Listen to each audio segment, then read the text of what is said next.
Good morning, Anna. How are you doing today? Good morning, teacher.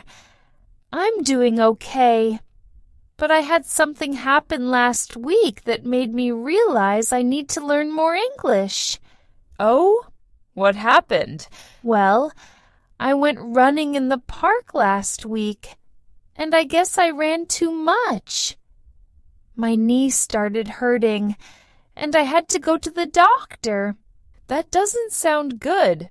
Did you explain your problem to the doctor? I tried, but I didn't know how to explain it. I just pointed at my knee and said, "Pain here." Well, that's better than nothing. But it's also a great reminder of why learning the right words is so helpful.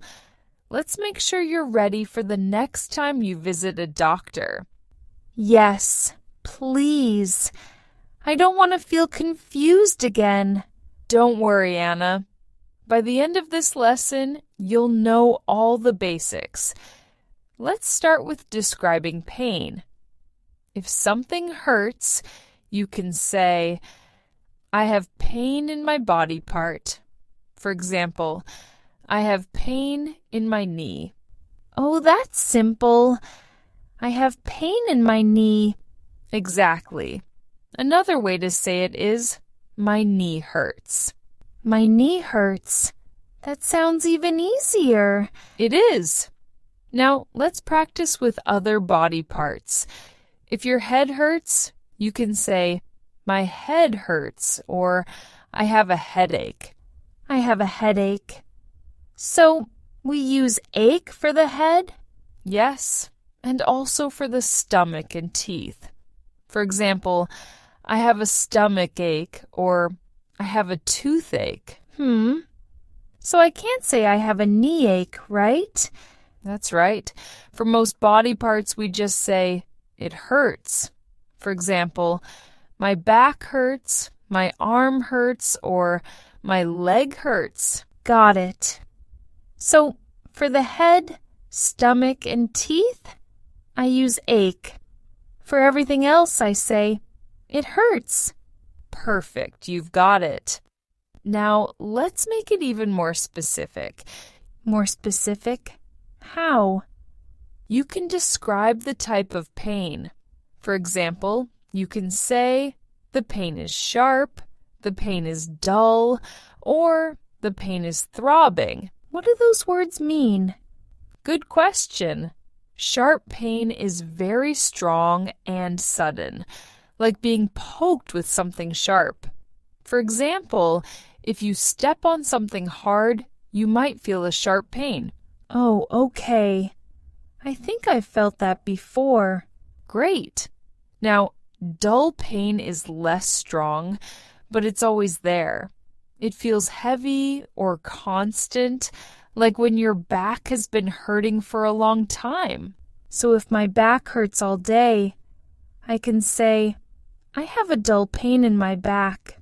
Exactly. And throbbing pain feels like it's pulsing or beating, like when you have a headache after bumping your head. Oh, I think I've had that too. A throbbing pain in my head. That's a perfect example. These words, sharp, dull, and throbbing, are very useful for explaining pain to a doctor. I'll try to remember them. Sharp, dull, and throbbing. Excellent. Now, let's talk about symptoms. Do you know what symptoms means?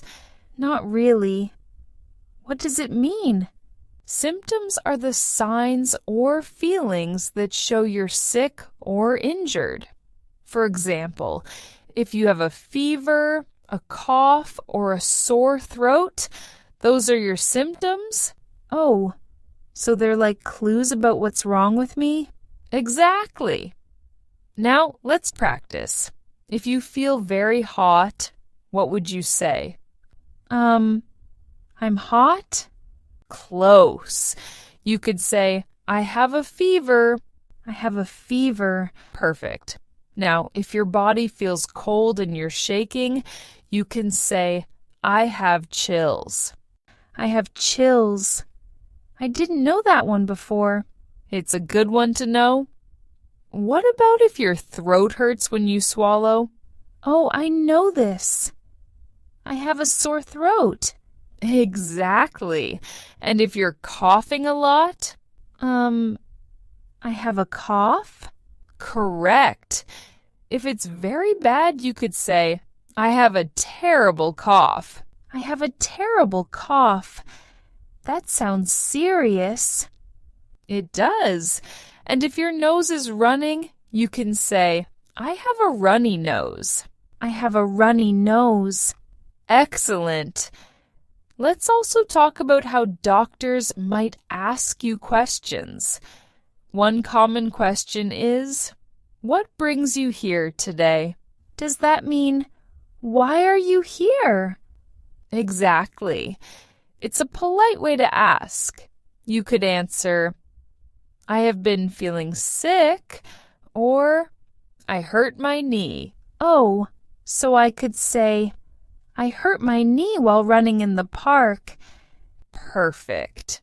Another question might be, how long have you been feeling this way? And I would say, since last week? Yes, but make it a full sentence. I have been feeling this way since last week. I have been feeling this way since last week. Excellent. The doctor might also ask, do you have any allergies? Allergies? Like to food or medicine? Exactly. If you're allergic to something, you can say, I am allergic to peanuts, or I am allergic to penicillin. I don't have any allergies, but now I know how to say it if I do. That's perfect. Let's also learn some useful expressions and phrasal verbs. For example, if the doctor says, let me check out your knee, what does that mean? It means, let me look at your knee. Exactly. Another common one is come down with. For example, I think I'm coming down with a cold. Oh, that means I'm starting to feel sick, right? Correct.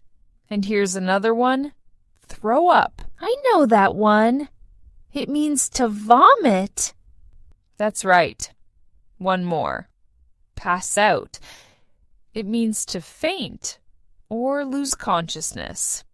Oh, so if someone feels dizzy, they might pass out. Exactly. You're getting the hang of this. Thanks. This is really helpful. I'm glad to hear that. Now, let's talk about medication. If the doctor says, take this medicine twice a day, what does that mean? It means I should take it 2 times a day. Perfect. And if the doctor says, take 1 pill before meals? That means I take it before eating. Exactly. Sometimes doctors talk about over-the-counter medicine. Do you know what that means? Is it medicine I can buy without a prescription? Yes, like aspirin or cough syrup. Oh, that's good to know. It is. Let's also practice explaining your situation clearly. How would you tell the doctor about your knee? I'd say, my knee hurts, or I have pain in my knee. Good. And if the doctor asks, how long has it been hurting? I'd say, it has been hurting since last week.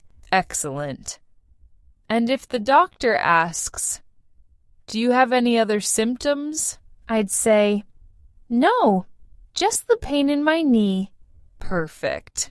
You're ready for your next doctor's visit. Thank you. I feel much more confident now. You did great today, Anna. Keep practicing, and soon this will all feel natural. I will. Thanks again. If you enjoyed this video and found it helpful, make sure you don't miss our next video. We have an exciting and engaging topic lined up to help you practice your listening skills. Click here to watch it and keep improving your English.